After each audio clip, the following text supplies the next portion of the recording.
Hello bachcho, today we are going to discuss about some important graph given in your NCERT book, which is important for your competitive exam, also helpful for the your board examination also. तो पहला graph देखते हैं.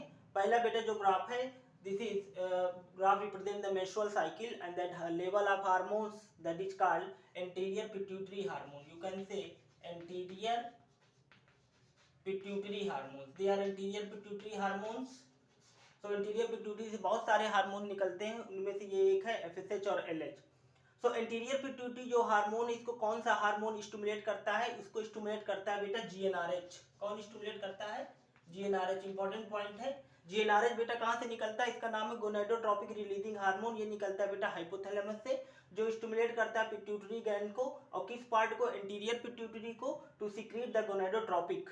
तो gonadotropin में कौन आते हैं बेटा? FSH and LH. एफएसएच क्या बेटा? Follicular stimulating hormone. और एलएच क्या है बेटा? Luteinizing hormones. तो मेंस्ट्रुअल साइकिल में जब आप first 4 menstrual days and then 26 days में देखते हैं, तो there is a different events take place. So that is follicular phase. यहाँ से आपका फॉलिकुलर फेज होगा, देन आपका यहाँ पे ओव्यूलेशन होगा, एंड देन आपका यहाँ पे ल्यूटियल फेज होगा. ये 3 फेज होते हैं, ठीक है बेटा, ओवेरियन साइकिल में. तो ओवेरियन साइकिल में फॉलिकुलर फेज में एफएसएच इंपॉर्टेंट रोल प्ले करता है. Follicular stimulating hormone. ओव्यूलेशन के समय एलएच जो है पीक पर होता है, जिसको आप एलएच सर्ज कहते हैं. वेरी इंपॉर्टेंट है. ओव्यूलेशन आपको पता है, release of egg from the ovary after the maturation of ovum. और क्या होगा? ओव्यूलेशन हो जाएगा फ्रॉम द सेकेंडरी oocyte. और ल्यूटियल फेज में जो भी रिमेन पार्ट है किसका? ग्रेफियन फॉलिकल का, वो जो बचेगा उसको आप कहेंगे कार्पस ल्यूटियम. और कार्पस ल्यूटियम कौन सा हार्मोन सीक्रेट करता है अगर प्रेगनेंसी हो जाती है? प्रोजेस्टेरॉन. ठीक है बेटा. तो ये एफएसएच और एलएच इंपॉर्टेंट रोल प्ले करते हैं. पहला फेज है follicular phase. Follicular stimulating hormone, Graafian follicle बनता है.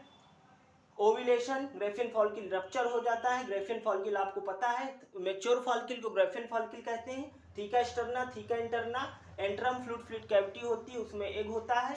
और ओव्यूलेशन हो जाएगा, एग रिलीज हो जाएगा. देन ल्यूटियल फेज है बेटा. ल्यूटियल फेज में कार्पस जो है कार्पस ल्यूटियम बनेगा. अगर प्रेगनेंसी हो गई तो कार्पस ल्यूटियम मेंटेन रहेगा, प्रोजेस्टेरॉन लेवल बढ़ा रहेगा. और अगर प्रेगनेंसी फर्टिलाइजेशन नहीं हुई तो जो ल्यूटियल फेज है कार्पस ल्यूटियम क्या बना लेगा? Corpus albicans. इंपॉर्टेंट. ठीक है बेटा, दिस ग्राफ याद रखना. नेक्स्ट बेटा second one, this is 2 hormones. First that this hormones that is estrogen and this one is progesterone. Progesterone. ठीक है बेटा. ये दोनों हार्मोन कहाँ से निकलते हैं? ये आपके निकलते हैं ओवरी से. ओवेरियन हार्मोन कहलाते हैं ये. ओवरी से निकलते हैं बेटा. Ovarian hormone they are called. तो जैसे फॉलिकुलर फेज यहाँ पे है, तो यहाँ पे क्या होगा बेटा? Menstrual phase. ठीक है. मेंस्ट्रुअल फेज के बाद बेटा क्या होगा? यहाँ पे secretory proliferative phase. Proliferative phase, then secretory phase. तो बेटा जो प्रोलिफरेटिव फेज है वो सिमिलर है फॉलिकुलर फेज. अगर क्वेश्चन आ जाए प्रोलिफरेटिव फेज किसके सिमिलर है? फॉलिकुलर फेज के. और सिक्रेटरी फेज सिमिलर है ल्यूटियल फेज के. तो यहाँ जब जो यूट्राइन जो साइकिल है 1 to 4 डे क्या होता है? यूट्रस रप्चर हो जाता है और जो यूट्रस के एंडोमेट्रियम वाल है वो डिजेनरेट होके as release the blood through the blood release out हो जाता है थ्रू द वेजाइना. उसको हम कहते हैं मेंस्ट्रुअल साइकिल. तो इसके बाद क्या है बेटा? प्रोलिफरेटिव फेज है, जिसमें प्रोलिफरेशन होता है, एस्ट्रोजन हार्मोन का लेवल हाई रहता है. और ये इसको क्या करता है? यूट्रस की वॉल को रिपेयर करता है. उसको आप कहते हैं प्रोलिफरेटिव फेज. अब जब यूट्रस की वॉल रिपेयर हो गई, 1 to 2 mm थिक हो गई, इसके बाद सिक्रेटरी फेज. अगर फर्टिलाइजेशन प्रेगनेंसी हो गई तो यूट्रस की वॉल और ज्यादा रिपेयर होती है.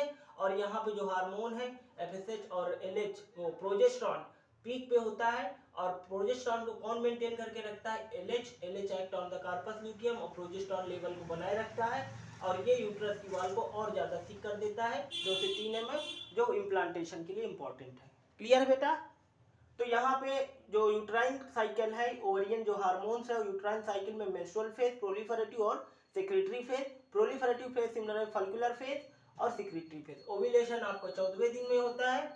फॉलिकुलर फेज आपके 1 to 13 day Graafian follicle develop होती है. और रेस्ट ऑफ द फेज जो है 15 से 26 ल्यूटियल फेज है.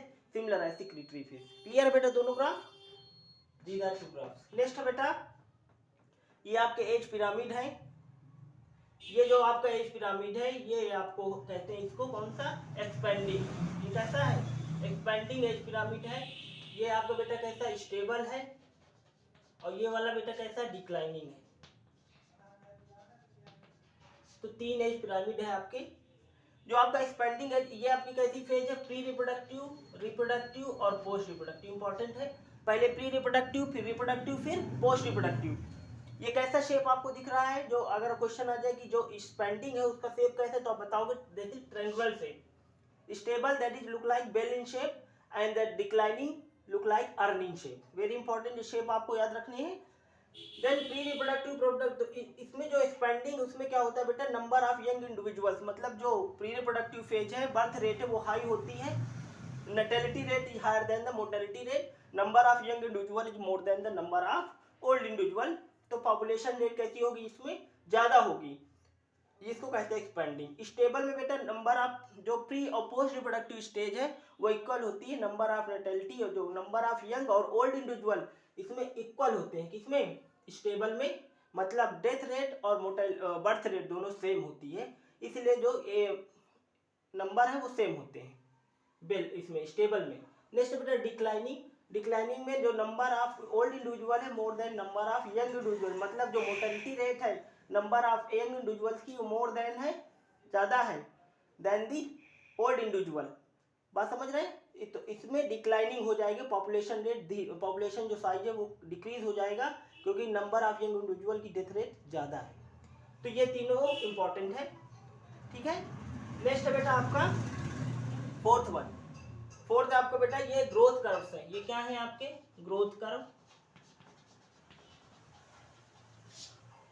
तो पहला जो ग्रोथ कर्व है इसको बेटा कहते हैं एक्सपोनेंशियल ग्रोथ कर्व। कैसा है ये, एक्सपोनेंशियल। ये आपका एक्सपोनेंशियल ग्रोथ कर्व है। तो एक्सपोनेंशियल ग्रोथ कर्व का क्या मतलब है, जो पॉपुलेशन जो साइज है वो इंक्रीज कर रही है कंटिन्यूअसली, बहुत तेजी से इंक्रीज कर रही है।